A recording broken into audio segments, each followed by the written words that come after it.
रूपम साग्र जातम सहगण रघुनाथान्वितम तम सजीवम साद्वैतम सावधूतम परिजन सहितम श्री कृष्ण चैतन्य देवम श्री राधा कृष्ण पादान सहगण ललिता श्री विशाखान्वितांश। हरे कृष्णा कृष्णा कृष्णा हरे हरे हरे राम राम राम हरे हरे।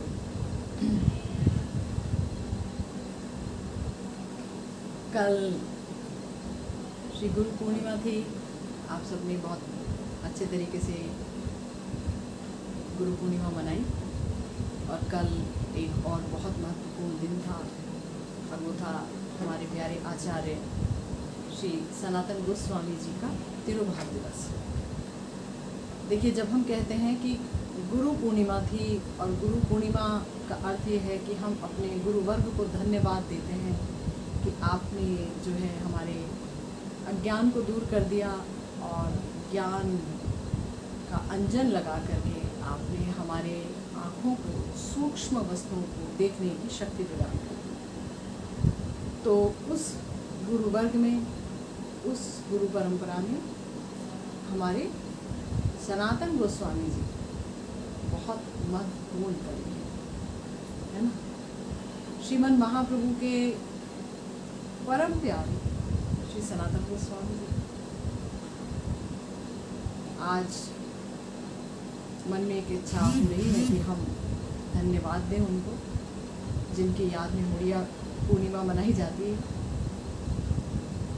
कितने 100 साल हो गए सनातन गोस्वामी जी जब चले गए, उनकी याद में सारे ब्रजवासी इतने शोकाकुल हो गए कि उन्होंने अपने मूड मुड़ा लिए और वो मुड़िया पूर्णिमा मनाए, गिरिराज जी की परिक्रमा की उनकी याद में। उनके जीवन के बारे में जानने की कुछ इच्छा, कुछ गुणानुवाद करने की इच्छा है हृदय में। श्री सनातन गोस्वामी जी के जो भाई थे श्री रूप गोस्वामी जी, रूप जी सनातन जी को गुरुवत मानते थे, गुरुवत। इसलिए उनकी जितनी भी कविताएं हैं संस्कृत में, रूप जी ने सनातन जी का नाम दिया है हर कविता में। अंत में सनातन ये शब्द लगाया है उन्होंने, है ना। ये जो सनातन शब्द है ये कई कई अर्थ में उन्होंने लगाया है, कई कई अर्थ में। सनातन कृष्ण, सनातन लीला, सनातन ये, पर शब्द ज़रूर है हर जगह सनातन, अनेक जगह पर है। ऐसी मैंने अनेक उनकी कविताएं पढ़ी।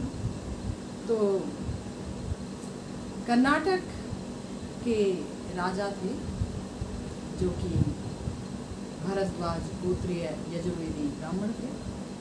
उनके पुत्र थे अनिरुद्ध, और अनिरुद्ध की 2 पत्नियां थीं, जिनसे 2 पुत्र हुए, रूपेश्वर और हरिहर। रूपेश्वर शास्त्र में और हरिहर शस्त्र में बहुत ज़्यादा प्रवीण थे।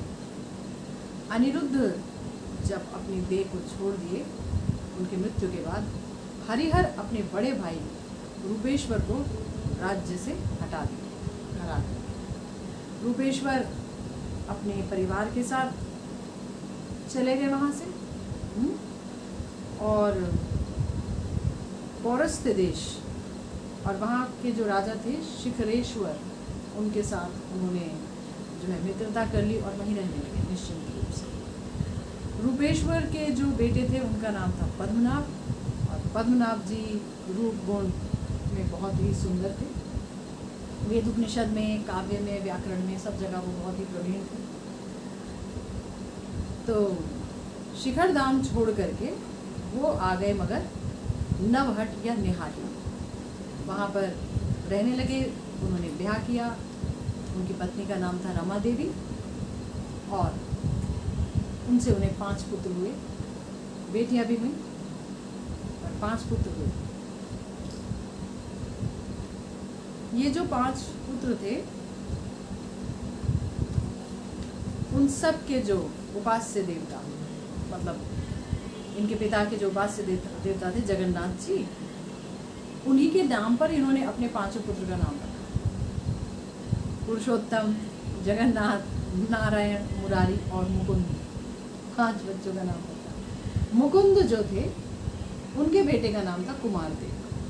कुमारदेव कुमारदेव बहुत ही आचारनिष्ठ थे, बहुत ज़्यादा, मगर उनके समय में कुछ समस्या हो गई निहाटी में, धार्मिक क्रांति हुई कुछ, इसके कारण वो जो है चंद्रद्वीप चले, वहाँ रहने लगे। ब्याह किया उन्होंने, और जब उन्होंने ब्याह किया तो उनसे उनके जो पुत्र हुए उनकी पत्नी से, वो थे 3, सनातन, रूप और अनुपम।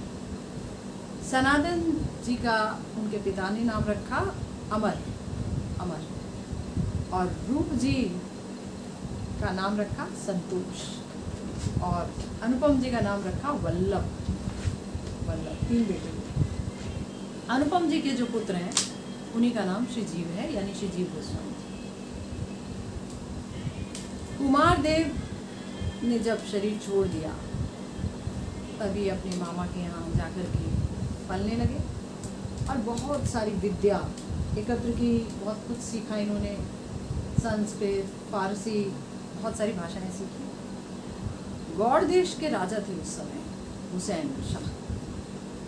उनको पता चला इनके गुणों के बारे में, दोनों भाइयों के गुणों के बारे में, सबके। उन्होंने अपने कोतवाल को बुलाया, केशव छत्री, और उसे कहा जाओ और उन दोनों भाइयों को ले आओ यहाँ। तो हमने सुना है इन दोनों के बारे में काफ़ी कुछ, एक बार उन्हें देखने का मन करता है ये दोनों कैसे हैं। उनकी प्रतिभा की खबर जो है जगह जगह फैल गई। राजा का निमंत्रण है इसलिए मना नहीं किया गया। दोनों भाई जो है पालकी पे बिठाए गए और राज्यसभा में पहुंचा दिए। राम के लिए चले आए। राजा ने देखा रूप में, गुण में, विद्या में दोनों भाई बहुत ही उज्जवल हैं। रूप जी, सनातन जी बहुत ही उज्जवल हैं। बहुत खुशी हो गई उनको। उन्होंने कहा दोनों भाइयों को कि अब आप हमारे यहाँ काम करो, राजकर्म करो। अब राज आज्ञा अगर नहीं मानी जाए तो उसका क्या परिणाम हो सकता है, ये सोच करके दोनों भाई जो है राजी हो गए। ठीक है, आप जो काम हमको देंगे हम करेंगे। सनातन जी को बना दिया प्रधानमंत्री और वित्त मंत्री बन गए रूप जी। राज पदवी चूंकि दी गई थी, उनके नाम रख दिए गए। साकर मल्लिक सनातन जी हो गए और रूप जी का नाम रख दिया दबीर खास। ये हुसैन शाह जी ने नाम रख दिए, सागर मल्लिक और दबीर खास। सोचिए, ब्राह्मण के बेटे, और उनका नाम रख दिया। राज कार्य में मशगूल हो गए दोनों के दोनों, लेकिन शास्त्र चर्चा में ये प्रवीण थे। शास्त्रों का अध्ययन करते थे और शास्त्र चर्चा करते ही रहते थे दोनों। नवद्वीप से भी और कर्नाटक से भी बहुत सारे पंडित आकर के इनके पास बहुत कुछ सीखते। तो क्या हुआ, ये दोनों लोगों के मुंह से गौरांग महाप्रभु की बातें सुनते थे। गौरांग महाप्रभु लोग आते थे, नवद्वीप से आते थे इनके पास, अनेक जगह से। तो गौरांग महाप्रभु की बात सुन रहे हैं, तो गौरांग महाप्रभु की जब बात सुनते थे तो उन्हें देखने के लिए, उनसे बात करने के लिए इनका मन बड़ा ही ललायित हो गया, है ना। और इनका मन प्राण अस्थिर हो गया। परंतु ये राजकर्म से कैसे मुक्ति पाए? राजकर्म तो छोड़ के नहीं जाया जा सकता है ना। तो नीलाचल में महाप्रभु उस समय थे, श्री चैतन्य महाप्रभु। तो इन्होंने, दोनों भाइयों ने चिट्ठी लिख दी श्रीमद् महाप्रभु को। चिट्ठी लिख दी कि हमारी दुर्अवस्था है, इस दुर्अवस्था से हम कैसे बचें। उत्तर में उन दोनों भाइयों को आश्वासन दिया गया महाप्रभु द्वारा। महाप्रभु ने कहा देखो भाई कैसे रहना है, सुनो।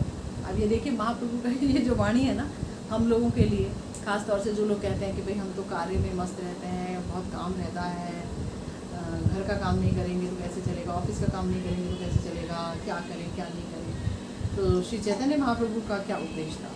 श्री चैतन्य महाप्रभु ने कहा, पर पुरुष में आसक्ता स्त्री जिस तरह घर के काम में व्यस्त रहते हुए भी सदा हृदय में अपने प्रेमी को स्मरण करती है, और सदा नए नए संगम रस का आस्वादन करती रहती हैं। इसी तरह भक्तजन बाहर विषयी लोगों की तरह लोक व्यवहार करेंगे, लेकिन तो भी हर समय अपने इष्ट वस्तु यानी श्री कृष्ण के संग और स्मृति में संलग्न रहेंगे। बहुत बड़ी बात है ये बात सही है कि जो जो ब्याहता स्त्री है, अगर उसका कोई प्रेमी हो जाए तो घर का काम वो कुछ ज़्यादा ही कुशलता से करने लगती है ताकि किसी को संदेह ना हो। इसी तरह आप भी जो है जो भी कार्य करें बड़ी कुशलता से कीजिए, लेकिन हृदय में श्री कृष्ण स्मृति और उनके भजन को बनाए रखो। भगवान वैसे भी मन ही तो मानते हैं, शरीर तो नहीं बोल रहे हमें भी। नीलाचल में हाँ ये बात तो बोली उन्होंने, और फिर उसके बाद क्या किया कि उन्होंने कहा कि देखो राजकर्म जो कर रहे हो करो, लेकिन मन को भगवान के चरणों में हमेशा डाल के रखना, और मैं तुम्हारे से मिलने आऊँगा और किसी न किसी दिन तुम्हारा भगवान उद्धार करेंगे, इसलिए घबराना मत। प्रभु जब नीलाचल से वृंदावन जाने के लिए पहली बार चले तो रामकेली पहुँचे। ये हमें आप सबको याद होगा, रामकेली पहुँचे जहाँ पर कि हुसैन शाह का सारा कुछ था, जहाँ उनका कार्य करते थे श्री रूप सनातन जी का भी घर वहाँ पर था, हम लोगों ने देखा है ना। तो बहुत बड़ा घर है, बहुत बड़ा। तो वहाँ पहुँचे तो बहुत लोग आ गए महाप्रभु के बारे में सुनने के। चैतन्य महाप्रभु आए तो बहुत लोग जमा हो गए, और हुसैन शाह को डर लग गया कि भाई कौन आ गया जो इतने सारे लोग आ गए, कहीं हम पर हमला तो नहीं हो गया किसी राजा का, या कहीं कोई जासूस आ गए, क्या हो गया। तो बहुत डर लगा कि हमारे देश में कहीं कोई विद्रोह तो नहीं हो रहा है। तो केशव छत्री जो उनका खास व्यक्ति था उसको भेजा, जाओ जाकर के खोज खबर लेके आओ क्या हो गया है, कौन आया है, इतने लोग क्यों आए हैं, इतनी शोर क्यों मच रही है। केशव छत्री जो है उन्हें समझ आ गया, मगर उन्होंने इस बात को बहुत छोटा करके बताया राजा को। उन्होंने कहा कोई खास व्यक्ति नहीं आया, एक भिखारी सन्यासी आया और वो पर्यटन कर रहा है, उसके साथ 2-4 जन हैं, वो आते हैं और कोई नहीं है। तो लोग उनको देखने के लिए थोड़ा कौतूहल के कारण एकत्र हो गए हैं। तो उनको लेकर के अपना माथा आप इतना मत खराब कीजिए शांत रहिए, कुछ नहीं हुआ है। हुसैन शाह जो है उन्होंने कहा कि फिर भी कुछ और भी गहराई में बात अगर जाननी है तो सबसे अपने बुद्धिमान लोगों को भेजना होगा। तो उन्होंने दबीर खास और सकार मलिक इन दोनों को कहा आप जाकर के देख के आओ कौन आया है, यही तो चाहिए उन्हें तो हुसैन शाह जब ये कहा तो उन्होंने कहा ठीक है, मगर ये तो जानते थे कौन आया है। तो इन दोनों ने कहा महाराज जिन्होंने आपको ये राज्य दिया है ना, और जिनकी मंगल इच्छा के कारण आपकी समस्त कार्य की सिद्धि हो रही है और आप समस्त जगहों पर विजयी हो रहे हैं, वही ईश्वर है ये सन्यासी, वही ईश्वर है ये सन्यासी। और आपका सौभाग्य है कि आपके राज्य में ये आए हैं, ये ईश्वर है। सत्य सच बोल रहे हो। नवाब अचरज में आ गए और उन्होंने कहा, दोनों ने, हमसे क्यों पूछ रहे हैं, आप अपने हृदय से पूछिए,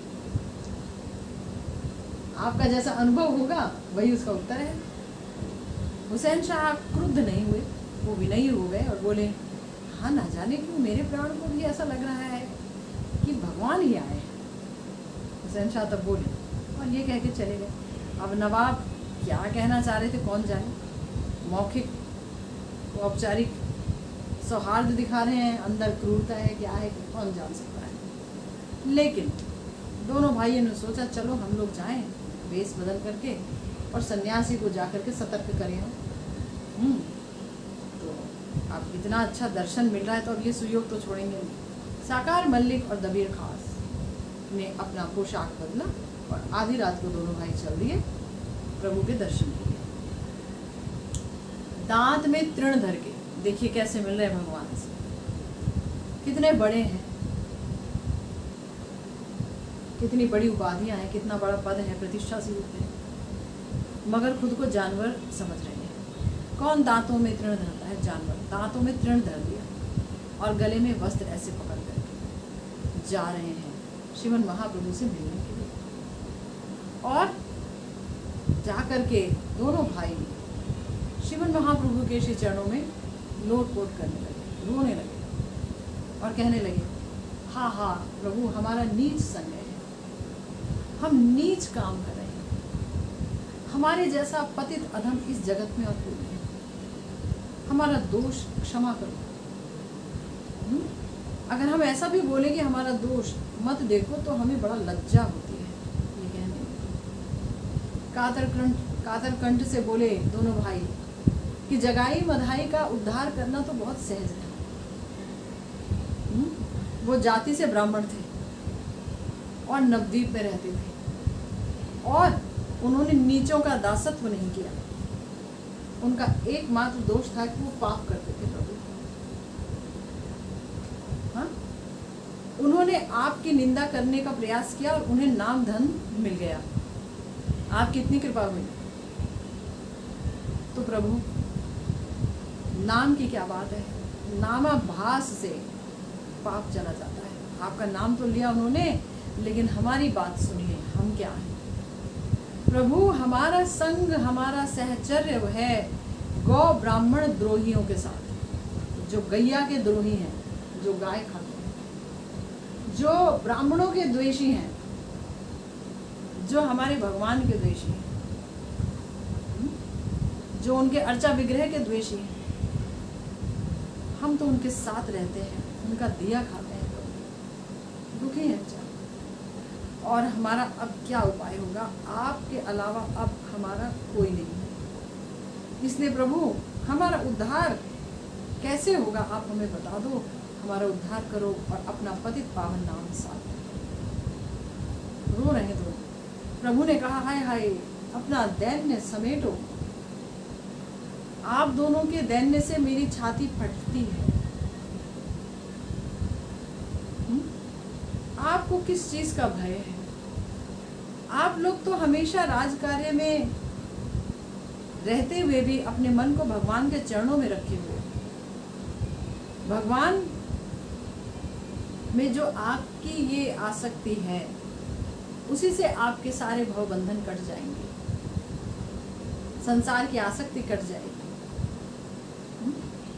और एक बात बताऊं, मैं वृंदावन जाने के लिए नहीं, मैं तो तुम दोनों को देखने के लिए राम के लिए आया हूँ। असलियत में तो मैं तुमसे ही मिलने आया हूँ, तुम दोनों भाइयों से मिलने राम के लिए आया है ना। तो चिंता मत करो, डरो मत, जल्दी ही आपके ये बंधन कट जाएंगे, कृष्ण कृपा करेंगे। आज से आप दोनों का नाम हुआ सनातन और महाप्रभु का दिया नाम। तब दोनों भाई आश्वस्त हुए। दोनों भाइयों ने कहा, प्रभु आप यहाँ पर ज़्यादा दिन मत रहिए। देखिए प्राणों के ईश्वर को पाके भी क्या बोल रहे हैं, कितनी मजबूरी सोचिए। आप यहाँ मत रहिए ज़्यादा दिन। उन्होंने कहा, प्रभु देखिए विधर्मी, क्योंकि वो चाह रहे थे कुछ दिन और रुको, 20-21 दिन रुको। उन्होंने कहा नहीं ज़्यादा दिन नहीं रहिए। जो विधर्मी राजा है ना, उसकी गतिमति का कोई भरोसा नहीं है। और यूँ भी तीर्थ यात्रा में इतने सारे लोग आप लेके आए हैं, ये ठीक भी नहीं। सनातन जी ठीक बोल रहे हैं, इतने लोगों के साथ तीर्थ दर्शन जाना तो ठीक है भी नहीं, रस भंग हो जाता है। इसलिए कनाई की नाट्यशाला तक गए और वापस चले गए नीलाचल, जगन्नाथपुरी, हाँ हमारे श्री चैतन्य महाप्रभु। दोनों भाई सनातन और रूप अब विषय से एकदम विरक्त हो गए और सोचने लगे कि कैसे इन विषयों का पूर्ण त्याग किया जाए।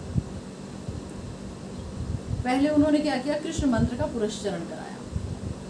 कृष्ण मंत्र का पुरस्चरण कराया कि जल्दी से जल्दी चैतन्य महाप्रभु के चरण मिले, क्योंकि कृष्ण चैतन्य महाप्रभु जो हैं वो श्री कृष्ण ही हैं स्वयं। इसीलिए गौर हरि को पाने के लिए कृष्ण मंत्र का पुरस्चरण कराया। रूप उनसे रहा नहीं गया। रूप गोस्वामी तो भाग गए राज्य छोड़ के, तो रूप जी पहले भागे। और अब सनातन क्या करें? सनातन क्या कहे, प्रधानमंत्री। उन्होंने क्या किया, उन्होंने कहा मैं तो अस्वस्थ हो गया हूँ, अब घर पे रहूँगा। राजा को खबर पहुँचवा दी। कुछ दिन बीत गए, प्रधानमंत्री है भाई, है ना। तो अगर ये कहेंगे कि मेरे को छुट्टी चाहिए तो नवाब उनके दरख्वास्त को मंजूर नहीं करेंगे, क्रुद्ध होंगे।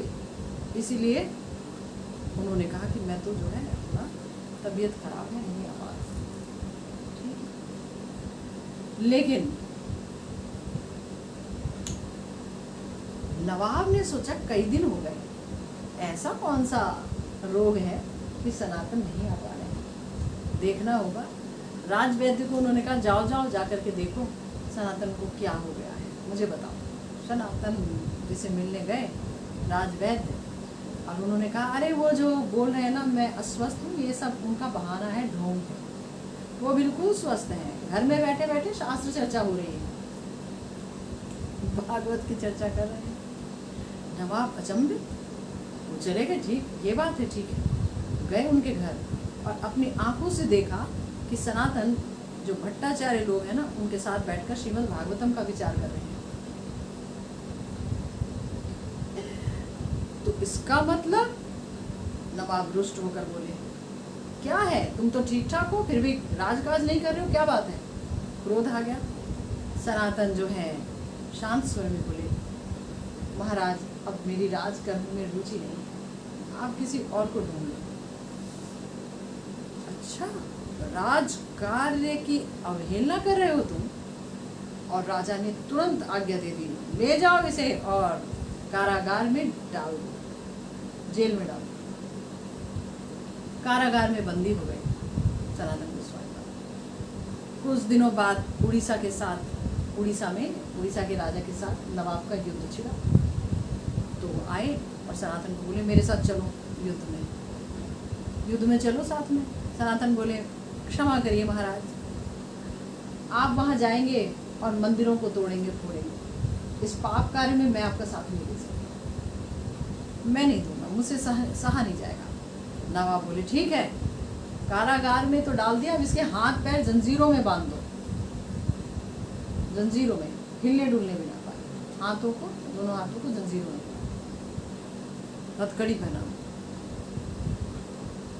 कर दिया गया। ऐसा ही एक हाथ का कड़ा जो है वो पहना दिया गया दोनों हाथों। रूप जी ने सनातन जी को एक चिट्ठी लिख दी इस बीच में कि मैं और अनुपम यानी तीसरा भाई जो है जीव गोस्वामी जी के जो पिता, हम वृंदावन जा रहे हैं श्रीमन महाप्रभु की चरण वंदना करने के लिए, तुम जैसे भी हो सके आ जाओ। रामकेली में एक व्यक्ति के पास मैंने 10,000 सोने की मुद्रा रख दी है, उसको मुक्ति के बदले जेलर को दे दो और चले आओ। सनातन जो है अब जो कारागार का जो अध्यक्ष था जेलर, उसको संतुष्ट करने लगे। उन्होंने कहा देखो तुम एक जीवित पीर हो, सिद्ध महापुरुष हो, और तुमको तो अपने धर्म के समस्त ग्रंथों का भी पूर्ण ज्ञान है ना, इतना बड़ा भाग्यवान कौन है भला। राजमंत्री प्रशंसा कर रहे हैं, इतने बड़े राजमंत्री, तो प्रहरी का जो चित्त है वो हिल गया। मैं तो राजमंत्री, ठीक है जेल में तो क्या इतना समय, राजमंत्री इतने उच्च पद पर। अगर कारागार से तुम मुझ जैसे कातर बंदी को मुक्त कर दो तो भगवान तुम्हें संसार बंधन से मुक्त कर देंगे। उन्होंने पूछा बोलिए क्या करना होगा। तो उन्होंने कहा देखो तुम्हें याद है मैंने तुम पर बहुत उपकार किए हैं, काफ़ी उपकार किए हैं, और तुम इस बार उसका थोड़ा सा तो ऋण चुकाओ जो मैंने तुम पर उपकार किए थे राजमंत्री के तौर पर। मुझे छोड़ दो, मुक्ति दे दो, मुक्ति दे दो मुझे। सुनो तुमको मैं 5,000 सोने की मुद्रा दूंगा और एक संग तुमको पुण्य भी मिलेगा और पैसा भी मिलेगा, 2 लाभ होगा। किंतु बादशाह का बड़ा डर है प्रहरी को। बादशाह तो युद्ध में गए हैं, देखो भाई क्या पता युद्ध से वापस आए ना आए। अगर आ गए तो देखियो बोलेंगे कि, तो उनको बोल देना कि जो है साकर मल्लिक जो है वो सुबह शौच के लिए गए थे गंगा के तीर पर, लेकिन अचानक गंगा में वो गिर गए, हाथ में बेड़ी बंधी हुई थी, उनको तैर नहीं पाए वो और डूब के मर गए। और मैं क्या करूँगा, तुम बोलना, मैंने बहुत खोजा मिला नहीं, तो मैं क्या करूँगा ना, मैं इस राज्य को छोड़कर दरवेश वेश में मक्का मदीना चला जाऊँगा, ठीक है। तो इस तरह से वापस कभी नहीं आऊँगा, तो मुझे छोड़ दो। तब थोड़ा सा उसने सोचा प्रहरी ने, फिर भी बोला नहीं। तब इन्होंने रकम बढ़ा दी, ठीक है 7,000 दे रहा हूँ, 7,000, 10,000 तो दिए रूप जी ने, 7 दे रहा हूँ। तो उन्होंने कहा ठीक है। सनातन बोले ऐसा करो, दुकान में ना एक व्यापारी है फला फला जगह पर, वहाँ पर ये सब कुछ रखा हुआ है, पैसा मुझे लेके चलो और मैं तुम्हें दिलवा दूँगा। ठीक है, बहुत सारा पैसा है, ले लिया। सनातन जी को छोड़ दिया गया, हाथ की जो बेड़ियां हैं काट दी उन्होंने, और रात ही रात में गंगा के पार चले गए सनातन जी। इस संसार में चैतन्य महाप्रभु के चरण ही सत्य हैं, और इस चरण प्राप्ति में जो कुछ प्रतिकूल है, या कोई भी उपाय क्यों ना हो, छल हो, बल हो, कौशल हो, कुछ भी करके मनुष्य चैतन्य महाप्रभु के चरणों की शरण ले। यही सनातन गोस्वामी जी दिखा रहे हैं हम सब। उनके संग एक नौकर था ईशान, तो ऐसा पथ लिया उन्होंने, जंगल वाला रास्ता लिया सनातन जी ने बाहर निकलने के। ईशान के साथ एक पर्वत आया, पातड़ा पर्वत, वहाँ आकर वो थम गए कि पर्वत को कोई पार कराएगा तो पार हो पाएंगे, बहुत बड़ा पर्वत है, अकेले जाना मुश्किल है। तो वहाँ के जो अधिपति थे, भूइया कहते हैं उनको बोले कि आप हमें पार करा दीजिए पातड़ा पर्वत। तो जो भूइया था ना, उसके पास एक ज्योतिषी था जो ये बता देता था कि जो राहगीर है उसके पास कितना माल है। तो उसने देखा, गिन करके गणना करके, इनके पास तो 8 सोने की मोहर है, 7,000 लेके आए। 8 वो जो ईशान था वो रास्ते के लिए ले आया चुपके से रख करके, ज़रूरत पड़ेगी पैसा होना चाहिए पास में। हर कोई ये सोचेगा कि नहीं सोचेगा, पता कोई तो ऐसे चलेगा नहीं है। तो समझ गए, बहुत खुश हुआ, बोला हाँ स्नान करिए और मैं आपको खाना वाना देता हूँ, आराम से रहिए, बढ़िया से रहिए, सुबह आपको मैं पातड़ा पर्वत पार करा दूँगा, अभी सो जाइए। स्नान किया गया, आहार किया दोनों ने, और देखा मगर श्री सनातन गोस्वामी जी ने कुछ ज़्यादा ही चापलूसी कर रहा है, कुछ ज़्यादा ही सेवा हो रही है मेरी, क्या बात है। तो उन्होंने उनको बुलाया और बुला करके कहा जरा बताएंगे, इतनी आप मेरी सेवा कर रहे हैं। ईशान से पूछा तेरे पास कुछ पैसा वैसा है क्या, कुछ लाया है क्या? उन्होंने कहा हाँ लाया हूँ। क्या लाया? तो बोला मैं ये अशर्फियाँ लाया। तो उन्होंने कहा तुम हमारी जान जो है चली जाएगी इन अशर्फियों के कारण। उस भुइयाँ को बुलाया, उन्होंने कहा कि भुइयाँ जी ये लीजिए, हमारे पास ये सारी अशर्फी थी, आप रख लीजिए। तो उन्होंने कहा बहुत अच्छा कि आपने हमें पाप करने से बचा लिया, क्योंकि आज रात को ही मैं आप लोगों का खून कर देता इन अशर्फियों के चक्कर में, मुझे पता था, ठीक है ना। तो आप रख लो, अब नहीं चाहिए मुझे, आप रख लो, आपके काम आएगी, मैं पर्वत भी पार करा दूँगा। उन्होंने कहा नहीं अब आप नहीं तो कोई और मारेगा इन अशर्फियों के चक्कर में, तो रख लीजिए। 7 दे दी गई उनको, 1 लेकर के ईशान चल दिए उनके साथ, सनातन जी के साथ। सनातन जी ने पूछा तुम्हारे पास कुछ और भी है क्या? उन्होंने कहा हाँ है, एक अशर्फी पर इतना तुम्हें निर्भरता है, तुम जाओ, तुम्हारे साथ मेरी नहीं बनेगी, मैं महाप्रभु के चरणों पर निर्भर हूँ, वो जैसे मुझको रखेंगे, जैसे मुझे बुलाएंगे मैं वैसे जाऊँगा, तुम्हारा और मेरा नहीं बनेगा, तुम संग्रह में विश्वास करो, चले जाओ। चले गए। तो पर्वत पार करके जब वो चले आए, सनातन गोस्वामी हाथ में करंग, शरीर पर एकदम छिन्न चादर, निर्भय चल रहे हैं, कृष्ण ही मेरी रक्षा करता है सोच रहे हैं। हाजीपुर पहुंच गए, बिहार में हाजीपुर है, वहाँ पहुंच गए और वहाँ उनकी मुलाकात हो गई अपने बहन के पति श्रीकांत जी से। जो कि बादशाह के घोड़ों का व्यापार करता था। तो उन्होंने देखा तो उन्होंने कहा ये क्या आपने वेश बना रखा है, दाढ़ी मूछ सब बढ़ा हुआ है ना, और ये कंगालों की तरह आए हुए हैं, प्रधानमंत्री हैं आप, ये क्या हालत बना रखी है, चलो मेरे साथ वापस चले। तो उन्होंने कहा देखो मैं गौरांग महाप्रभु को पाने की आशा से जेल से भागा हूँ, अब मैं नहीं जा सकता, और पोशाक की बात मत करो मुझसे कि अच्छे पोशाक पहन लो, ये सब नहीं। मैं जो है एक मुहूर्त यहाँ नहीं रुकना चाहता, मुझे काशी जाना है, दया करके मुझे गंगा पार करा दो। तो श्रीकांत जी ने देखा कि ये तो सनातन जी एकदम बदल गए हैं, दूसरे तरह के हो गए हैं, इन्हें भगवान के अलावा कुछ सोचता ही नहीं, कुछ सोचता ही नहीं है, और अच्छे कपड़े पहनूं, अच्छा दिखूं, कोई रुचि ही नहीं है, सब खत्म हो गई। तो श्रीकांत जी ने मगर सनातन गोस्वामी पाद को गंगा पार करा दिया, और उनको एक बोट कंबल भी दिया, बड़ा महंगा कंबल दिया, क्योंकि उस समय सर्दियों का समय था, बहुत महंगा मुलायम कंबल दिया, ले लिया उन्होंने, और चलते चलते चलते चलते सनातन काशी चले आए। और जब सुना उन्होंने कि श्रीमन महाप्रभु चंद्रशेखर जी के घर पर हैं, तो वहाँ चले गए। अंतर्यामी प्रभु हैं, जान गए कि इसी घर के दरवाजे पर सनातन आकर बैठे हैं। अंतर्यामी प्रभु ने बोला चंद्रशेखर जी को, देखो तो एक वैष्णव आए हैं, उन्हें यहाँ ले आओ। गए, चंद्रशेखर जी ने इधर उधर देखा तो कहाँ वैष्णव दिखेंगे, दरवेश जी देख रहे हैं, फकीर है ना, दिख रहे हैं, भिखारी वेश है पूरा। तो बोले नहीं वहाँ तो कोई नहीं है। बोले एक बार फिर से देखो जाके।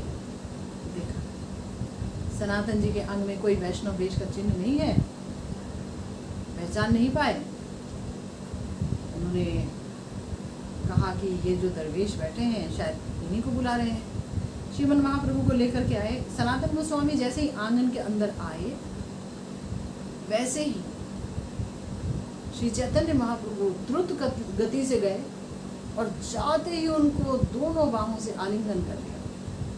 चैतन्य महाप्रभु ने सनातन गोस्वामी पाद ना ना ना ना ना, मुझे बच्ची को भद्र बना दिया गया।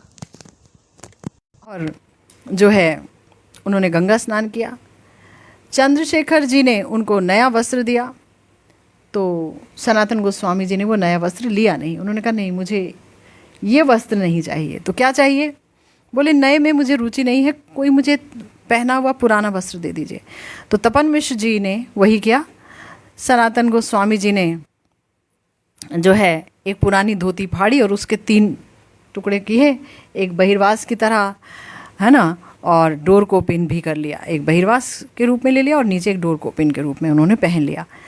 तपन मिश्र जो है श्रीमन महाप्रभु को घर ले आए, जहाँ सनातन जी हैं, और जहाँ महाप्रभु हैं, सनातन जी को तपन मिश्र जी महाप्रभु के पास ले आए और उनका जो अधरामृत है वो खाने को दिया। तो वहाँ पर तब एक महाराष्ट्री विप्र भी बैठे हुए थे। तो उन्होंने कहा कि सनातन जी आप जितने दिन तक काशी में रहेंगे ना, हमारे घर में भिक्षा कीजिएगा, आप ये हमारे यहाँ खाइए। सनातन जी बोले ना ना, मैं तो मधुकरी करूँगा, और वो भी जो है एक घर से मैं रोज़ रोज़ भिक्षा नहीं लूँगा, अलग अलग घर से लूँगा। सनातन जी का ये युक्त वैराग्य देख करके श्रीमन महाप्रभु के आनंद की सीमा नहीं थी, लेकिन वो बार बार एक ही जगह देख रहे थे। वो देख रहे थे सनातन जी का भोट कंबल जो उन्होंने ओढ़ा हुआ था। सनातन जी बहुत ही निपुण और कुशाग्र बुद्धि के, वो समझ गए क्यों देख रहे हैं, लगता है इन्हें मेरा ये कंबल पसंद नहीं आ रहा है। तो उनको लग भी रहा है कि भाई एक तो मधुकरी करके खाएंगे और ऊपर से दामी कंबल पहनेंगे, ये तो अच्छी बात नहीं है। गंगा में स्नान करने के लिए गए सनातन। उन्होंने देखा कि किसी ने एक जो है जो फटा पुराना कांथा टाइप का सुखाया हुआ है धो करके, तो मोटा सा। उन्होंने कहा भाई तुम मुझे अपना ये दे दो और मेरा ये कंबल ले लो। कंबल दे दिया और वो ले लिया, और जो है श्रीमन महाप्रभु ने देखते ही बहुत पसंद किया। महाप्रभु खुश हो गए और उन्होंने कहा देखो श्री कृष्ण ने तुम्हारा विषय भोग पूरी तरह से खंडित कर दिया है, खत्म कर दिया है। तुम भाग्यवान हो, तुम भाग्यवान हो। सनातन गोस्वामी अब श्रीमन महाप्रभु के पास शिक्षा लेने के लिए बैठ गए। उन्होंने कहा, प्रभु इतने दिन मैंने लोगों के साथ व्यवहार किया, ग्राम्य व्यवहार, और मैंने इतना दिन काटा उस ग्राम्य व्यवहार में, आपने मेरा उद्धार किया है, तो अब आप ही को बताना होगा कि मेरा क्या कर्तव्य है। मेरे 3 प्रश्न हैं। जीव को प्रश्न करना चाहिए, व्यक्ति को प्रश्न करना चाहिए यदि वो आगे बढ़ना चाहता है। तो मेरे 3 प्रश्न हैं। क्या प्रश्न है? पहला प्रश्न है मेरा, मैं कौन हूँ, आमी के, और ये तापत्रय जो 3 ताप हैं वो मुझे क्यों जला रहे हैं, और मेरा मंगल कैसे होगा। 3 ही प्रश्नों का ये जो था, इसका बड़ा व्यापक उत्तर दिया श्री गौरहरि ने। उन्होंने कहा, जीवेर स्वरूप होय कृष्णेर नित्य दास। ये जो नित्य दासत्व है, जीव जब भूल जाता है तब उसको त्रिताप ज्वाला जलाने लगती है। और मंगल साधु की कृपा से होता है, शास्त्र की कृपा से होता है। साधु और शास्त्र के उपदेश से यदि जीव कृष्ण उन्मुख हो जाता है, श्री कृष्ण की तरफ मुड़ जाता है, तब वो माया के कवल से उद्धार पा सकता है। इसलिए श्री कृष्ण भजन ही सार कथा है। अब प्रश्न हुआ, कृष्ण कौन है, वो क्या है? तो बताया, कृष्ण है हमारे एकमात्र प्रभु, एकमात्र त्राता, एकमात्र प्राप्य। और उस प्राप्ति का साधन क्या है? तो वो है भक्ति। भक्ति से वो मिलेंगे। साधन भक्ति के फल से ही प्रेम मिलेगा, और प्रेम से ही श्री कृष्ण के माधुर्य का आस्वादन हमें प्राप्त होगा। इसलिए प्रेम ही महाप्रयोजन है, मुख्य प्रयोजन तत्व है। काशी में गंगा के तीर पर दशाश्वमेध घाट पर सनातन जी को 2 मास तक उपदेश दिया है श्री चैतन्य महाप्रभु ने। 2 मास। रूप जी को इतने दिनों तक उपदेश नहीं दिया, रूप जी तो भाग के चले गए और उनको भी उपदेश मिला है, लेकिन 2 महीने तक नहीं, कुछ एक दिनों तक। लेकिन सनातन जी को तो बिठा कर 2 माह का अपना संग दिया श्री चैतन्य महाप्रभु ने। और उन्होंने बताया कि कैसे श्री कृष्ण प्रेम धन को पाया जाता है, संबंध क्या है, अभिधेय क्या है, साधन क्या है, प्रयोजन क्या है। संबंध कृष्ण है, अभिधेय यानी कि रास्ता क्या है, पाने का उपाय तो भक्ति है, और प्रयोजन है प्रेम, है ना। और साधन 5 हैं, साधु संग, नाम संकीर्तन, भागवत श्रवण, मथुरावास यानी ब्रजवास, और श्री विग्रह सेवा। ये 5 मुख्य साधन हैं। फिर से सुन लीजिए, साधु संग, यहाँ रहना है तो साधु संग करना ही है। नाम संकीर्तन, है ना, भागवत श्रवण, मथुरावास और श्री विग्रह सेवा। परीक्षित जी श्री कृष्ण को पाए थे श्रवण से, सुखदेव जी पाए कीर्तन से, प्रहलाद जी स्मरण से, लक्ष्मी जी पाद सेवन से, पृथु जी पूजन से पाए, अक्रूर जी वंदन से पाए, हनुमान जी दास्य से, अर्जुन सख्य से, और बलि आत्मनिवेदन से पाए भगवान श्री कृष्ण को। तो सारे तत्व समझाए भगवान ने। सनातन जी ने पूछा कि प्रभु ये तो कलयुग है, और ये और बता दीजिए इस कलयुग में अवतार कौन है। इस कलयुग का कोई अवतार तो होगा, उसका कोई अवतार है, बता दीजिए, हम कैसे बूझेंगे, समझना चाहते हैं। महाप्रभु ने बोला, शास्त्र का विचार लेके समझिए, शास्त्र ने तो सब कुछ बताया खोल करके, मुझसे क्या पूछ रहे हो, शास्त्र को पढ़ो। कि अवतार जो हैं वो ये तो नहीं बताएंगे कि मैं अवतार हूँ, हैं। लक्षण देख करके सिद्धांत स्थापित करना होगा। लक्षण देख लो तो बोले, देखो जो अपने स्वरूप में अवतीर्ण है और जो प्रकट होकर के श्री कृष्ण के कीर्तन के प्रवर्तक हैं और जो प्रेम दाता है, वही कली के अवतार हैं। सनातन आकुल कंठ से बोले, हाँ यही बात है महाप्रभु, जो स्वरूप में अवतीर्ण है, जो कीर्तन के पिता हैं और जो प्रेमदाता हैं, वो तो आप हैं। समझ रहे हैं वो, है ना। मैंने ठीक कहा ना, आप मुझे बताइए, आप ही तो हैं। तो श्रीमन महाप्रभु बोले, अरे चतुराई छोड़ो, कृष्ण की कथा सुनो मुझसे। तुम बातों में मुझे मत लपेटो। तो श्री कृष्ण चिर किशोर हैं और किशोर अवस्था ही श्री कृष्ण की नित्य वयस है। उनका जो ऐश्वर्य के अमृत सिंधु का एक बिंदु भी हमारे मन में उतर नहीं सकता है।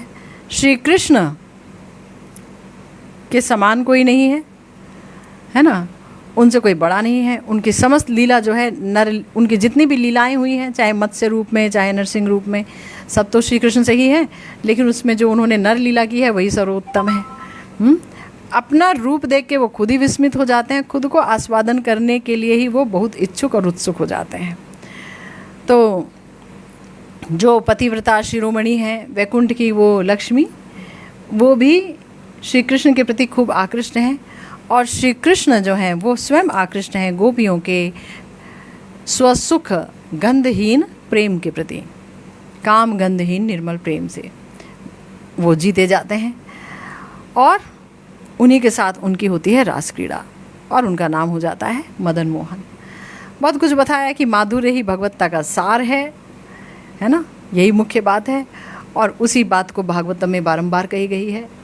श्री कृष्ण के माधुर्य को ही भगवत्ता का सार कहा गया है। षड ऐश्वर्य जो है उसमें जो भगवान का माधुर्य है वही मुख्य है। उसी को पाने की पिपासा है जीव की, उसी को जानने की, उसी की सेवा करने की। तो इसीलिए भागवत श्रवण सब जीवों को करना चाहिए। भागवत ही आश्रय हैं। सनातन जी से बोल रहे हैं श्रीमन महाप्रभु कि आपके प्रति श्री कृष्ण की असीम कृपा है, असीम कृपा है ना। आपको जो है वो सुनवा रहे हैं अपने बारे में मुझे माध्यम बनाकर। महाप्रभु बोल रहे हैं, मैं तो जो है क्या कहूँगा क्या नहीं, मेरा कुछ भरोसा नहीं है। लेकिन जो है श्री कृष्ण की मधुरिमा की बात जब तुमसे कह रहा हूँ तो उसमें मैं खुद भी बह रहा हूँ। यही मेरा स्वभाव है। भक्ति का अर्थ है सेवा, और ये सेवा अपने सुख के लिए नहीं, श्री कृष्ण की सुख के लिए होना चाहिए। इसलिए याद रखो, एकमात्र श्री कृष्ण ही विश्व के प्रीति के विषय हैं। तो एक ही बार बोलना है, हे कृष्ण मैं तुम्हारा हुआ, हे श्री कृष्ण मैं तुम्हारा हुआ, एक बार ही बोलना है। लेकिन वो फिर अच्छे से बोलना है कि मेरी देह, मेरा मन, मेरा प्राण समस्त आपका हुआ। आप मेरे हुए, मैं आपका हुआ। आपके अलावा अपना बोल करके मैं किसी को नहीं जानता। तो श्री कृष्ण ऐसे व्यक्ति को कभी भी अस्वीकार नहीं कर सकते हैं। यही होना चाहिए अंततः। और महत कृपा ही है भगवत कृपा। साधु की चरण धूलि जब तक कोई व्यक्ति नहीं पाएगा तब तक उसकी श्री कृष्ण चरणों में रति नहीं होगी। इसलिए लव मात्र साधु संगे सर्व सिद्धि होए। साधन भक्ति क्या है? दो रकम है। मतलब सनातन गोस्वामी जी को जो शिक्षा दी है श्री चैतन्य महाप्रभु ने, उसका ही थोड़ा थोड़ा अंश बताया जा रहा है कि क्या शिक्षा दी है नटशेल में। कि साधन भक्ति है वो दो तरीके की है, एक वैदी है, दूसरी राग अनुगा है। जिसमें अनुराग नहीं है वो शास्त्र शासन के भय से श्री कृष्ण का भजन करता है, मगर वो श्री कृष्ण को सुखी करने के लिए नहीं करता है। और अनुराग जिसके अंदर है वो प्राण से भजन करता है, उसे शास्त्र का विधि निषेध समझ नहीं आता है, वो प्राणों से भजन करता है ना, उन्हें खुश करना चाहता है। और राग का मतलब है भगवान में प्रगाढ़ तृष्णा, प्रगाढ़ प्यास, वही राग है। वो कोई शास्त्र युक्ति नहीं जानती है, शुद्ध माधुर्य से वो लोभान्वित होती है। ये जो भाव है वो कैसे आता है किसी के अंदर? श्री कृष्ण के मधुरिमा को देखकर, युगल सरकार के माधुर्य को देखकर, उनकी कथा सुन करके, तब जो है लोभ जन्माता है। और तब वो लोभ जो है वो शास्त्र युक्ति की भी उपेक्षा कर देता है। इतना लोभ है, इतना लोभ है। अब जैसे मान लो किसी का पानी के प्रति बहुत लोभ है, बहुत प्यासा है, अब हम कहें रुक जा गिलास तो मांज लूँ, और जग से तो कोई पानी पीता है क्या? गिलास से पानी पीते हैं। अब वो आप देखेगा ना, ताव उठाएगा जब डग डग डग डग डग, है ना, अचार वचार सब भूल जाएगा, यहाँ वहाँ कहाँ पानी गिरा, कैसे पिया। भाई महा प्यासा व्यक्ति क्या करेगा? वही है जिसके श्री कृष्ण में प्रगाढ़तम तृष्णा है, प्यास है, आचार वचार ये वो उसे नहीं समझ आएगा, वो महा प्यास के पीछे दौड़ेगा, श्री कृष्ण के पीछे। और श्री कृष्ण ऐसे ही भक्तों को मिलते भी है, देखा जाए तो, है ना। तो बाहर से श्रवण कीर्तन करेगा और अंदर स्मरण करेगा, सेवन करेगा अंदर की सिद्ध देह से, और फिर जिस भी भाव में वो उनका भजन करना चाहता है वैसा भजन करेगा।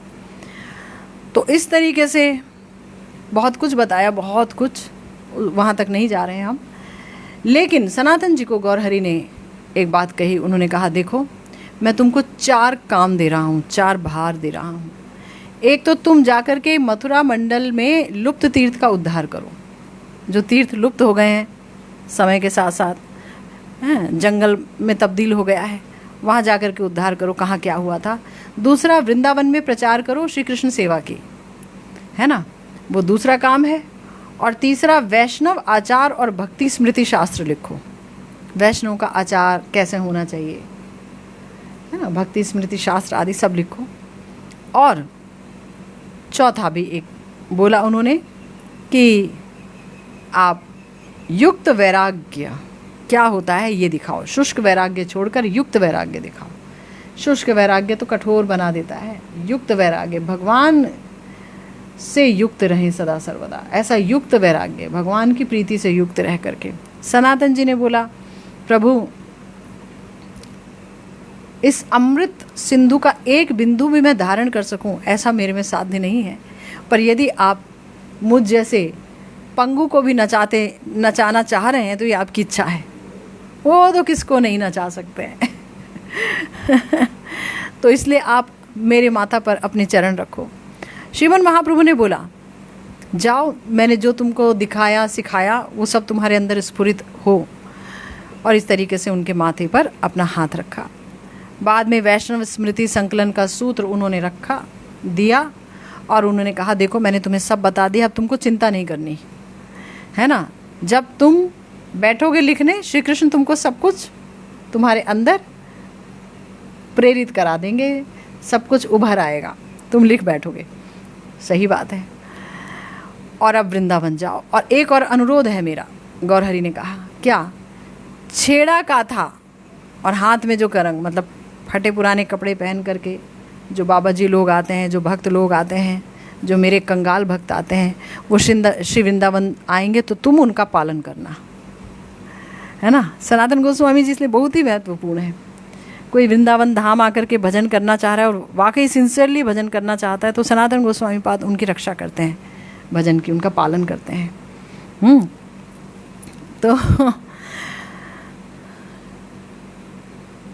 चले गए श्री कृष्ण के अन्वेषण में, महाविरक्त होकर के वन वन घूमने लगे सनातन गोस्वामी पाद।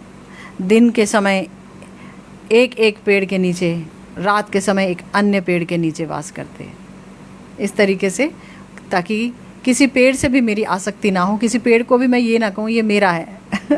इस तरीके से आसक्त नहीं होते थे वो, इस तरीके से वास करते थे।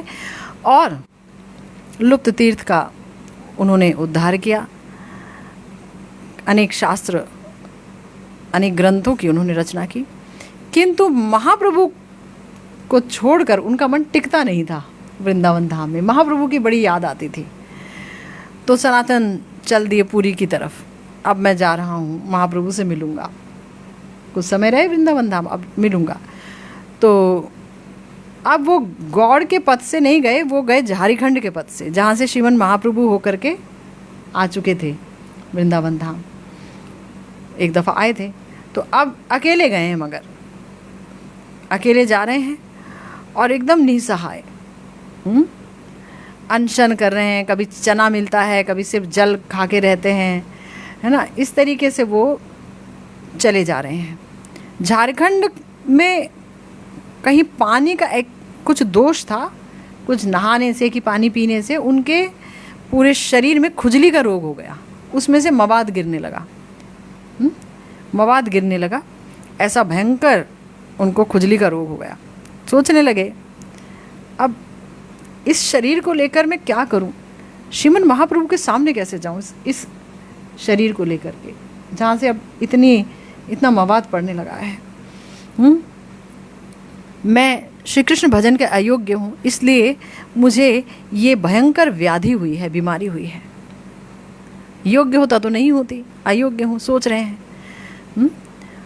और मंदिर में घुसने का भी मेरा कोई अधिकार नहीं है, इस बीमारी को लेके भी नहीं घुस सकता। और अब मैं क्या करूँगा, ये देह किसी काबिल नहीं है, इसको मैं अब रखूँगा नहीं, इसे समाप्त कर दूँगा इस देह को। सनातन गोस्वामी जी विचार कर रहे हैं, मैं आत्महत्या करूँगा। रथ यात्रा तो अब होने ही वाली है। जिस दिन रथ यात्रा निकलेगी, रथ के पहिए के नीचे अपना लेट जाऊँगा, रथ का पहिया मुझ पर चढ़ जाएगा। महाप्रभु देख रहे होंगे, बस सारे भक्त समाज देख रहा होगा और मैं वैकुंठ लोक पहुँच जाऊँगा, सब भक्त समाज के देखते देखते, है ना। छोड़ दूँगा, अब इस देह को रखूँगा नहीं। नीलाचल आए तो हरिदास जी जहाँ पर रहते थे, सिद्ध बकुल, जो बकुल वृक्ष के नीचे रहते थे वो, तो वहाँ वो आए और वहीं रुके। हरिदास जी, रूप जी, सनातन जी, तीनों एक ही जगह रुकते थे हरिदास जी के उस कुटीर में, वहीं रुके। श्रीमन महाप्रभु को जब पता चला, वो आए, सनातन गोस्वामी जी ने प्रणाम किया। सनातन जी को देख करके महाप्रभु एकदम द्रवित होकर के छूटने लगे उनकी तरफ, भागने लगे उन्हें आलिंगन करने के लिए। सनातन जी पीछे पीछे भाग रहे हैं, महाप्रभु आगे आगे भाग रहे हैं, सनातन जी पीछे पीछे, छूना नहीं, छूना नहीं, मैं महा अपवित्र हूँ, मैं अस्पृश्य हूँ, मेरे सारे शरीर में व्याधि है। ओ महाप्रभु कहाँ सुनने वाले हैं। महाप्रभु ने जोर करके सनातन गोस्वामी जी को आलिंगन कर लिया। सनातन जी का जो मवाद था वो श्री गौर हरि के श्री अंग पर लग गया। सनातन गोस्वामी जी अपराधी की तरह एकदम म्लान हो गए, एकदम खेद युक्त हो गए कि मैंने कितना बड़ा अपराध कर डाला। मगर श्रीमन महाप्रभु के मुख पर हंसी थी, वो हंस रहे थे। हरिदास जी के घर में ही रुके हैं वो। महाप्रभु बोले, अरे भाई तुम यहाँ पर रुक गए हो सनातन, बहुत अच्छा है, यहीं रहो, समुद्र का स्नान करो, दोनों कृष्ण नाम का आस्वादन करो, है ना। सनातन गोस्वामी मंदिर जाते नहीं हैं, मंदिर का जो चक्र है, श्री चक्र, वो देखते हैं और वहीं से प्रणाम कर लेते हैं बाहर से। गोविंद ही जो हैं श्रीमन महाप्रभु के जो एक बड़े प्यारे भृत्य हैं, वही प्रसाद लेकर के आते हैं और उसी को वो पा लेते हैं। अब प्रणाम हो, चाहे प्रसाद हो, चाहे कुछ भी क्यों ना मिल रहा हो उनको, लेकिन देह त्याग का संकल्प छोड़ा नहीं सनातन जी ने। देह तो मैं त्यागूंगा ही, आने दो रथ यात्रा को, जिस दिन रथ निकलेगा उस दिन ये काम होगा ही। एक दिन सहसा श्रीमन महाप्रभु चले आए हरिदास जी के घर और उन्होंने सनातन जी को कहा, सुनो, देह त्याग से श्री कृष्ण को नहीं पाया जाता। जो तुम सोच रहे हो रथ के चक्र के नीचे आऊँगा और सब कुछ हो जाएगा, कृष्ण मिलते हैं सिर्फ भजन से। साध्य वस्तु साधन बिना केहू नहीं पाए। भजन से मिलते हैं। देह त्याग से ही अगर कृष्ण मिलते तो मैं कोटि कोटि देह क्षण के मध्य ही त्याग देता, कोटि कोटि देह। तो ये है मगर आत्महत्या। कृष्ण प्राप्ति का उपाय आत्महत्या नहीं है, भक्ति है। भक्ति, सिर्फ भक्ति से ही वो मिलते हैं। आश्चर्य, अंतर्यामी प्रभु सनातन गोस्वामी जी के मन की गूढ़ वासना को कैसे पहचान गए। तो गूढ़ वासना वो तो उन्होंने हरिदास जी को भी नहीं बताया, छुप के अपने अंदर ही छुपा के रखा। तो बोले श्रीमन महाप्रभु, तुम नीच जाति के हो, किसने कहा? और तुम एक यवन के संसर्ग में अनेक समय से थे, इसलिए तुम दीनतावश अपने को नीच बोल रहे हो। परंतु क्या भक्त की कोई जाति होती है? जिस भक्त ने खुद को श्री कृष्ण के चरणों में समर्पित कर दिया, उसकी क्या जाति होती है? अगर कोई भक्त में भी जाति बुद्धि करे तो नरक में जाएगा ना। जो जिस हरि नाम की महिमा के लिए हमारे शास्त्र कह रहे हैं कि शास्त्रों में भी इनकी महिमा जो बताई गई है वो भी बहुत कम बताई गई है, जिसको लोग अतिशयोक्ति कह रहे हैं कि अब कुछ ज़्यादा करके बताई, कह रहे नहीं, वो तो एक बिंदु भी नहीं बताई जा पाई। हरि नाम की महिमा अपार है। और जो हरि नाम लेता रहता है, जिसके मुंह पे हरि नाम रहता है, उसमें हम ये लगा देंगे कि ये ब्राह्मण है, कि वैश्य है, कि ये है, कि ये है। ये तो मूर्खता है। श्रीमन महाप्रभु कह रहे हैं, महाप्रभु कह रहे हैं कि जो श्री कृष्ण भजन करता है वही उच्च है, वही महान है। भक्ति में सबका समान अधिकार है, सम जाति है। और यदि सत्य बात कहो तो देखो, सत्य बात यह है कि तुम इतने दीन हो, इसी से श्री कृष्ण तुम्हारे वश में हो जाते हैं। तुम्हारे प्रति भगवान की बहुत दया है। भगवान की अशेष दया क्या सनातन जी के आंखों के आगे मूर्त नहीं है?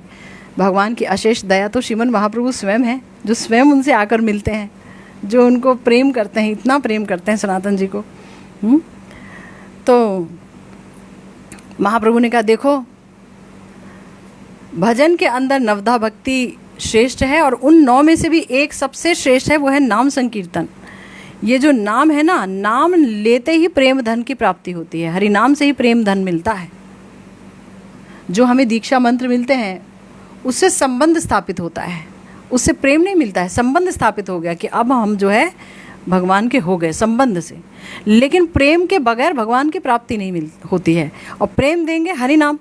और अगर हम कहेंगे नहीं, हम तो 8 माला करते हैं जी, 10 करते हैं, 15 करते हैं, बेटी आ जाती है, बेटा आ जाता है, ये आ जाता है, वो आ जाता है, तो क्या होगा कि उससे प्रेम नहीं मिलेगा और उससे कृष्ण प्राप्ति भी नहीं होगी, उनकी मधुरिमा की प्राप्ति नहीं होगी, उनकी सेवा की प्राप्ति नहीं होगी। तो कम से कम 1 लाख माला प्रतिदिन, 64 माला प्रतिदिन करना ही चाहिए। हर व्यक्ति को 64 माला करने का प्रयास करना ही चाहिए। जब अभ्यास हो जाता है तो बहुत समय नहीं लगता है, 3-4 घंटे में व्यक्ति कर लेता है। इतना भी समय नहीं निकालेंगे अगर हम भगवान के लिए, तो फिर क्या किया बताओ, कौन सा भजन है? तो इसीलिए श्रीमन महाप्रभु की इस बात से सनातन गोस्वामी जी का देह त्याग का संकल्प हट गया। सनातन जी मगर बोले, प्रभु मैं तो क्षुद्र जीव हूँ, छोटा अति तुच्छ जीव हूँ, मेरी तो कोई स्वतंत्रता भी नहीं है प्रभु। आप जैसा नचाते हो मैं नाचता हूँ वैसा ही, परंतु एक प्रश्न है मेरा। क्या प्रश्न है? मुझे बचाकर रखने से आपको क्या मिलेगा? आपका क्या लाभ होगा? सनातन जी पूछ रहे, मैं बचा रहा हूं, इससे आपको क्या मिलेगा? श्रीमन महाप्रभु कह रहे हैं, जब तुमने सनातन मुझे आत्मसमर्पण किया,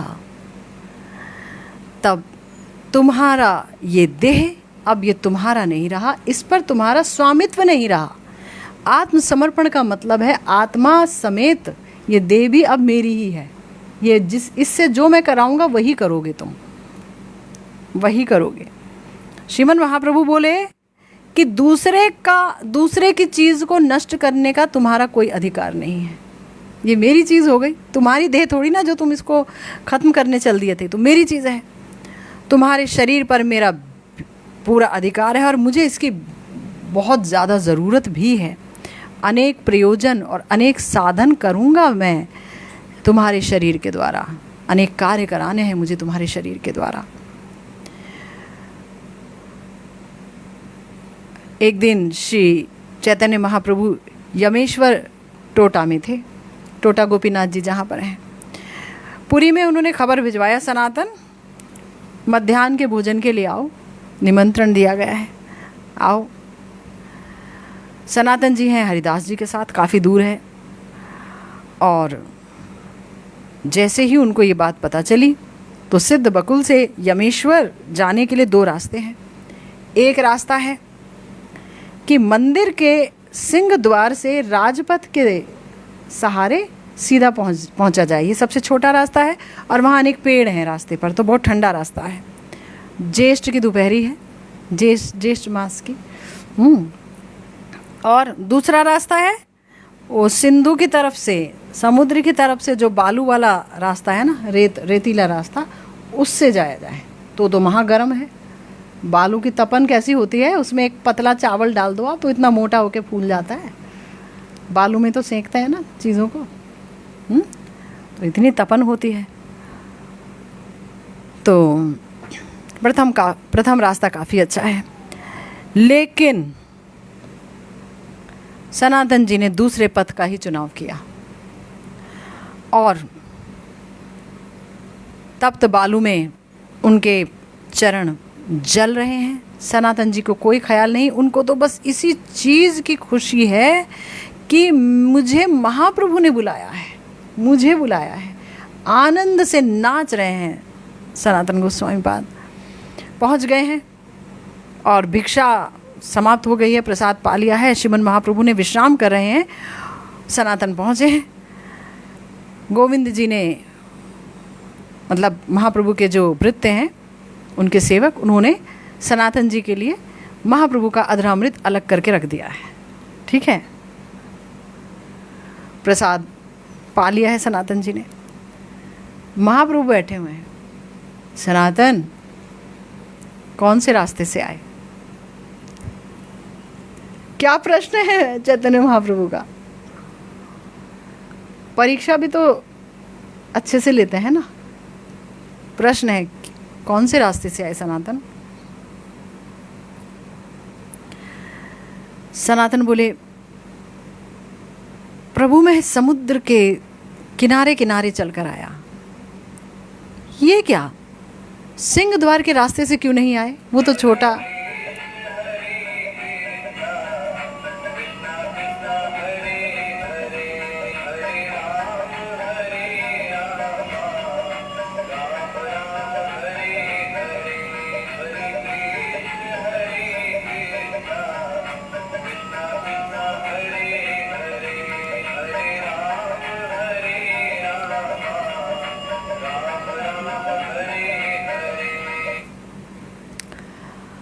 तो उन्होंने कहा कि तुम समुद्र के तीर से होकर के आए, तुम जो है सिंह द्वार के रास्ते से भी तो आ सकते थे, वो तो बहुत छोटा है और बहुत ही ठंडा रास्ता है। तुमने इतना भयंकर रास्ता क्यों चुना आने के लिए? तो ज़रूर तुम्हारे पैर में छाला पड़ गया होगा, है ना। इस रास्ते से जो तुम आए हो तो तुम्हारे पैर में ज़रूर छाला पड़ गया होगा। तुम्हें इस रास्ते से बिल्कुल नहीं आना चाहिए था। तुम इस तरह से क्यों आए? सनातन बोले, प्रभु श्रीचरण के, आपके श्रीचरण को देखने की इतनी चाहत थी कि अपने पैर के छाले की तरफ मेरा ध्यान नहीं गया। मैं बस भागता हुआ चला आया, क्योंकि सिंह द्वार के रास्ते से जाने का मेरा कोई अधिकार नहीं है। मैं वहाँ नहीं जा सकता प्रभु, क्योंकि वहाँ जगन्नाथ जी के जो सेवक हैं वो आते जाते रहते हैं। मैं अत्यंत नीच हूँ। अगर किसी के शरीर से मेरा शरीर छुआ गया तो उसका धर्म भ्रष्ट हो जाएगा। उसको तो भगवान की सेवा में लगना होता है ना। उसका तो धर्म भ्रष्ट हो जाएगा प्रभु। तो प्रभु इसीलिए मैं नहीं आया। श्री सनातन गोस्वामी जी का दैन्य और उनकी मर्यादा का जो बोध है उसे देख करके श्रीमन महाप्रभु बहुत ही प्रसन्न हुए। इसीलिए तो महाप्रभु बारंबार जब रूप जी भी आए थे तो सबको मिलाया था रूप जी से, तो श्रीमन महाप्रभु बारंबार जो है बोल रहे थे कि रूप जी को तो आप लोग आशीर्वाद दीजिए, पर इनका एक बड़ा भाई भी है सनातन, वो बहुत ही अच्छा भक्त है, वो बहुत ही अच्छे हैं, बहुत ही, मतलब हर जगह सनातन जी की प्रशंसा करने से मतलब चूकते नहीं थे श्रीमन महाप्रभु। हर पल हर क्षण मौका मिलते ही सनातन गोस्वामी जी की प्रशंसा करते थे। परीक्षाएं ली और उत्तीर्ण क्या, बहुत अच्छे नंबर से उत्तीर्ण होते चले गए सनातन गोस्वामी जी। और हों भी क्यों ना, उनके अपने परिकर हैं, निज परिकर हैं सनातन गोस्वामी जी, लवंग मंजरी हैं युगल सरकार की। तो श्री सनातन गोस्वामी जी की इस दीनता को देख करके उन्होंने कहा, तुम अपवित्र हो, ये तुम्हें किसने कहा?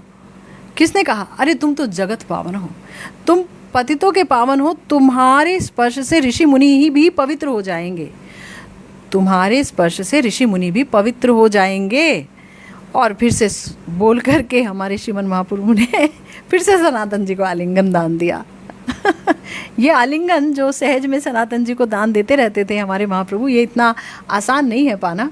महाराज प्रताप रुद्र जी को बहुत पापड़ बेलने पड़े इसको पाने के लिए, है ना, बहुत प्रयास करने पड़े, लेकिन फिर भी कृपा हुई उन पर, मिला। किंतु जैसे सहज में सनातन जी को मिलेगा या मिलता था वैसा नहीं। तो जैसे ही आलिंगन किया वैसे ही सनातन जी के जो शरीर में खुजली होती थी और उसका जो खुजली से जो मवाद बहता था वो श्रीमन महाप्रभु के श्रीअंग पे लग गया, श्रीअंग पे लग गया। कितना निषेध करें, नहीं महाप्रभु मुझे मत छूना, मैं महापतित हूँ, मुझे मत छूना, मैं आपके स्पर्श के लायक नहीं हूँ, महाप्रभु आप मुझे मत छूइए, मत आइए मेरे निकट।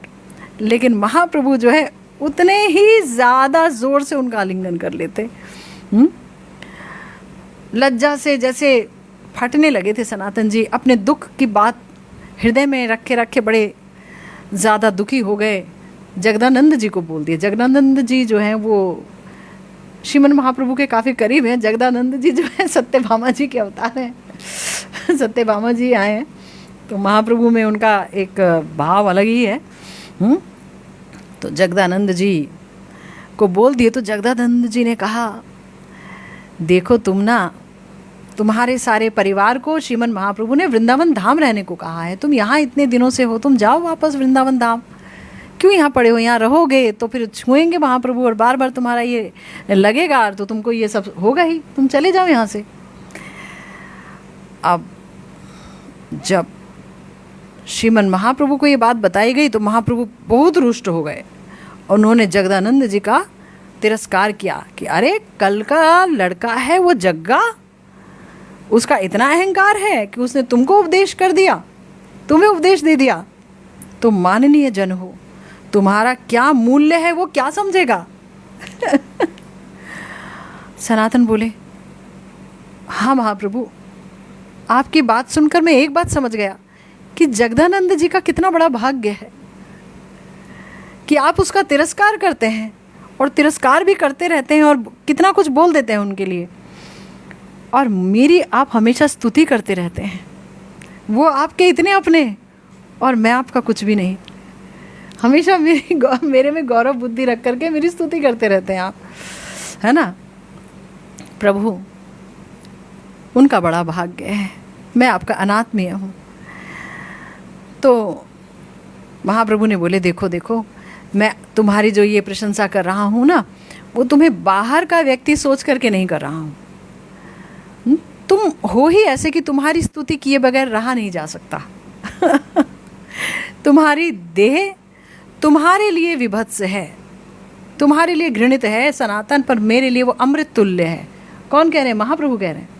अमृत जैसी है तुम्हारी देह, है, यानी कि भक्त की देह चिन्मय है, अप्राकृत है, वो प्राकृत कभू नहीं, कभी प्राकृत नहीं है। और तुम अपने बुद्धि के कारण उसे प्राकृत समझ रहे हो, वो तो महाचिन्मय देह है। सुनो, मैं सन्यासी हूँ और मेरा धर्म है समदर्शन, सब में एक भगवान को देखना। चंदन और कीचड़, इसमें मेरी समबुद्धि है ना, समबुद्धि है। लेकिन मैं तुम्हारा कभी त्याग नहीं कर सकता हूँ, क्योंकि तुम्हारे को अगर मैं त्याग कर दूंगा तो मेरे अपने सन्यास धर्म का ही त्याग हो जाएगा, उसमें क्षुब्धता आ जाएगी, क्षुण्ण हो जाएगा। हरिदास जी ने बोला, प्रभु आपका ये परिहास है ना, मैं असली बात जानता हूँ। तो असली बात क्या है? असल बात यह है प्रभु कि आप पतित पावन हैं, हम पतित हैं। हम अधम हैं और आप दीनों के प्रति, पतितों के प्रति स्वभावतः दयालु हैं। हरिदास जी हंसने लगे, बोलने लगे ये बात, इसलिए आपने अपने दीन दयाल गुण के कारण हमें अंगीकार कर रखा है। आपने अपने चरण कमलों में हम घृणित लोगों को भी स्थान दे रखा है। हरिदास जी भी अपने आप को यही सोचते रहते थे, हमेशा घृणित सोचते रहते थे। मैं इस परिवार में हूँ, यवन परिवार में पैदा हुआ हूँ, बहुत कुछ सोचते रहते थे। महाप्रभु बोले, ना, मैं तुम्हें अपना लाल्य समझ कर, कि तुम लोगों का लालन पालन करना मेरा धर्म है, ये समझता हूँ।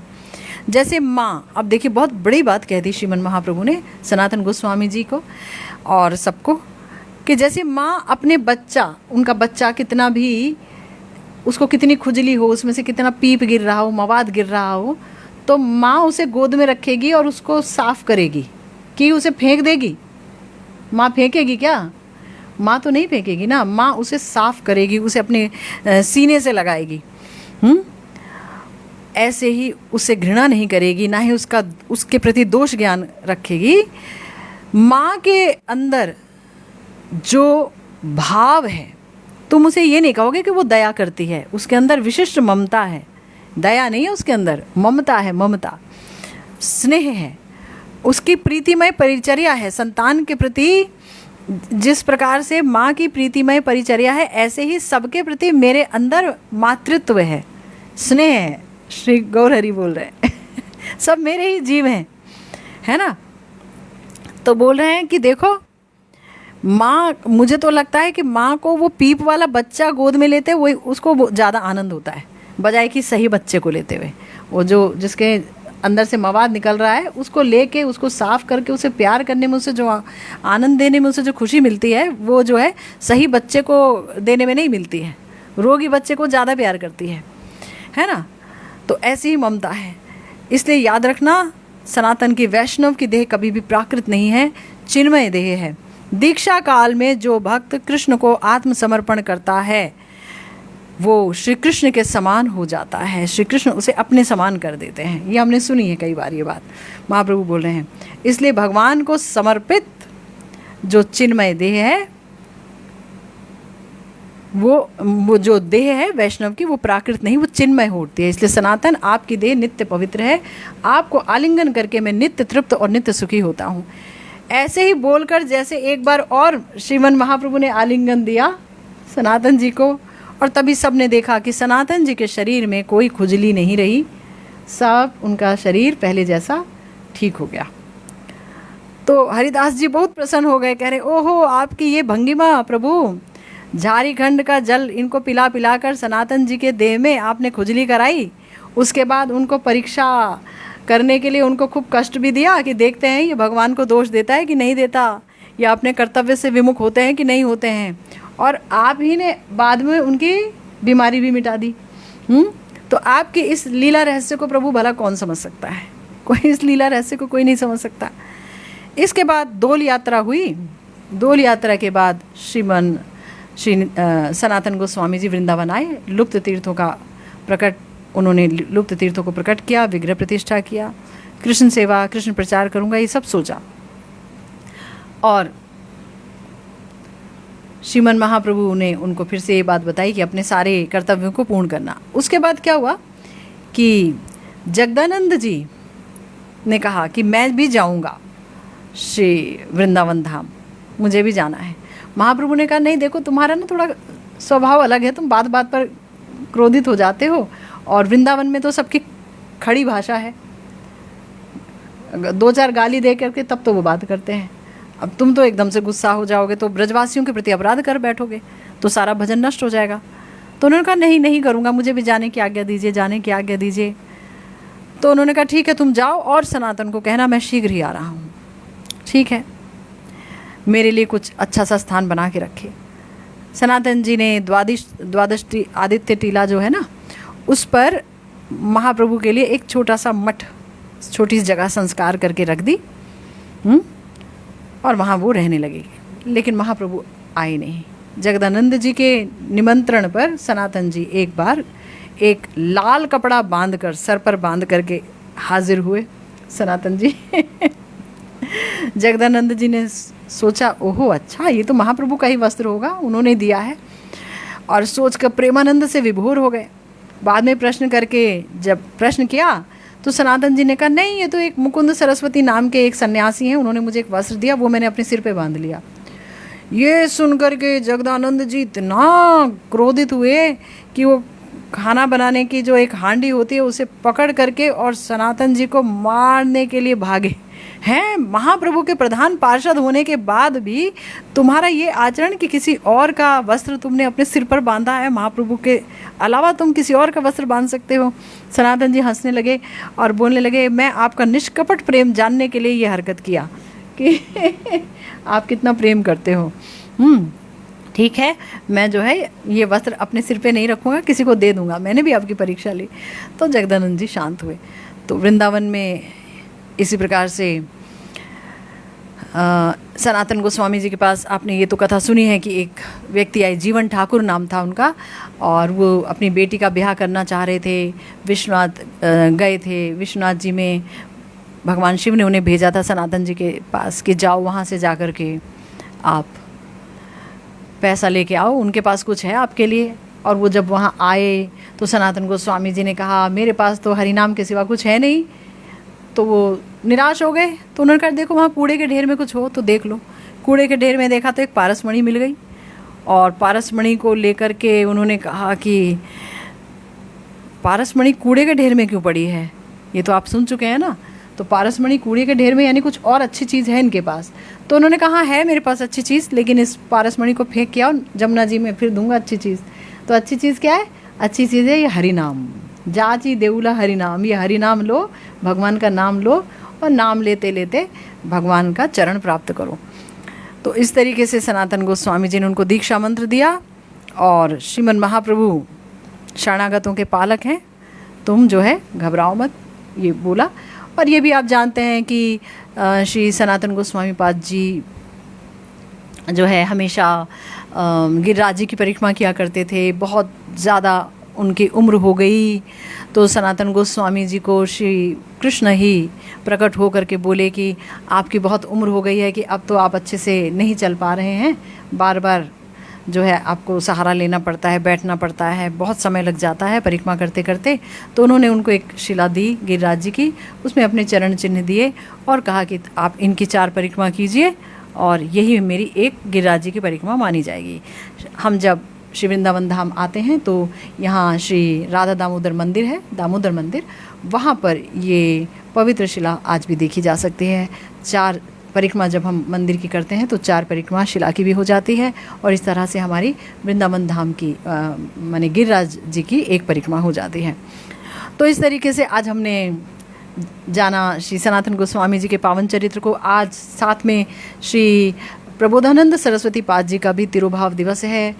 श्री राधा रसुधा निधि, श्री वृंदावन महिमामृतम, श्री चैतन्य चंद्रामृत जैसे पवित्र महापवित्र ग्रंथों को देने वाले और राधा रस की भक्ति बहाने वाले श्रीमन महाप्रभु के परम कृपा पात्र श्री प्रबोधानंद सरस्वती जी, जिनके बारे में कहा जाता है गोपाल भट्ट गोस्वामी जी के जो हैं वो रिश्तेदार थे, चाचा जी थे, और श्रीमन महाप्रभु के बड़े ही प्यारे कृपा पात्र प्रकाशानंद जी से प्रबोधानंद सरस्वती जी हो गए।